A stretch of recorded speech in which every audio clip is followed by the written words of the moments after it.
Mari belajar dari Italia. Apa yang sebenarnya terjadi di Italia? Apa yang bisa kita jadikan contoh agar tidak terjadi di Indonesia? Kreatif konten ini berasal dari artikel warga Italia, dipersingkat dan dilengkapi data agar lebih mudah dipahami. Tahap 1. Kasus pertama diumumkan. Itu cuma flu. Apa pentingnya pakai masker? Orang-orang ini cuma lebay. Saya kan sehat, gak bakal ketularan. Gak usah panik lah. Tahap 2. Jumlah positif COVID-19 mulai naik signifikan. Cuma beberapa yang kena. Yang meninggal pun hanya orang-orang tua saja yang memang udah punya penyakit. Hidup seperti biasa aja lah. Pacaran, nongkrong bareng temen, jalan-jalan ke mall, tetep lanjut. Tahap ketiga. Jumlah kasus meningkat dengan cepat, berlipat ganda dalam 1 hari. Tingkat kematian pun bertambah. 7 Maret, lebih dari 5.000 kasus positif COVID-19. Zona merah diberlakukan di Italia. Wilayah yang dikarantina hampir 25% dari luas Italia. Sekolah dan universitas tutup, tapi tempat kerja, bar, dan restoran masih buka.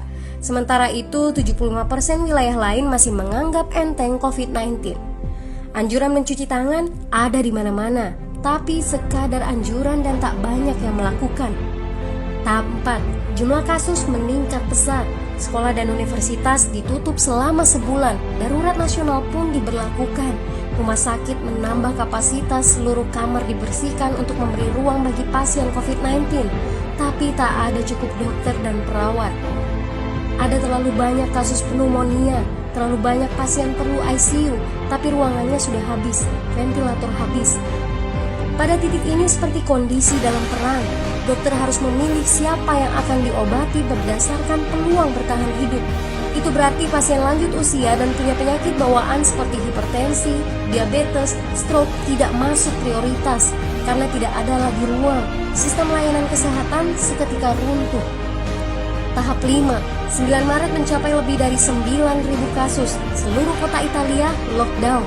Orang-orang bisa pergi hanya untuk keperluan darurat dan dalam pengawasan ketat. Semua bisnis masih dibuka karena jika tidak, ekonomi akan runtuh. Itu kebijakan pemerintah. Mulai ada ketakutan, orang-orang mulai memakai masker dan sarung tangan.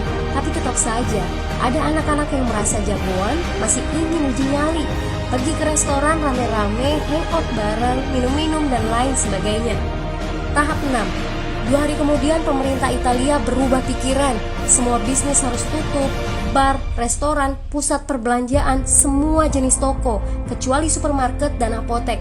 Penyebabnya, karena dalam sehari yang positif bertambah lebih dari 2.000 kasus. Penduduk yang mau keluar rumah harus mendapat surat izin. Surat izin ini didapatkan dari pos pemeriksaan polisi yang disebar di berbagai lingkungan. Yang melanggar bisa kena denda 3,3 juta rupiah. Bagi pasien positif yang tidak mau mengkarantina diri, bakal dituntut dengan pasal pembunuhan, hukuman 1-12 tahun penjara. 21 Maret jumlah korban meninggal di Italia terus meningkat melampaui Cina. Sebagai gambaran, luas Italia itu kurang lebih 2 kali Pulau Jawa. Penduduknya lebih dari 60 juta jiwa. Lalu apa yang harus kita pelajari dari Italia? Yuk, mulai dari diri sendiri, mulai dari di rumah aja. Jaga kebersihan lalu isolasi diri dan keluarga. Tidak keluar rumah kecuali sangat penting. Ini saatnya memulai solidaritas. Yang mampu harus mulai membantu yang tidak mampu. Ini adalah bentuk usaha dan doa kita semua.